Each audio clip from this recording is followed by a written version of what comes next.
thanks very much for taking a minute to speak to us. If you could start off by just telling me your expectations for the climate conference. That's a difficult question because I think my expectations are actually pretty low.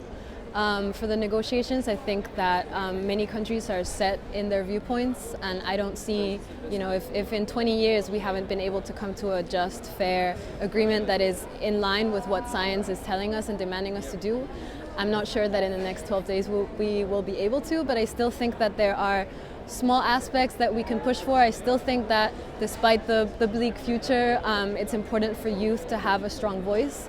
I think leaders shouldn't just get away with this failure without having people putting pressure on them and at least making it known. So what are your main demands? So, well, right now we are calling for CBDR, common but differentiated responsibilities, to be maintained as a basic principle of the convention.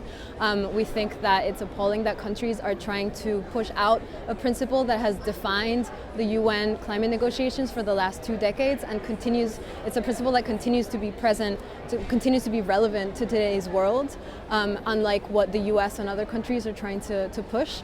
And so we are here to demand that CBDR be maintained as a basic principle of the convention, and for the agreement to take into account different capacities and also differentiated impacts on most vulnerable populations in the global south, and also people living under the poverty line, indigenous peoples, etc., in the global north and in the global south.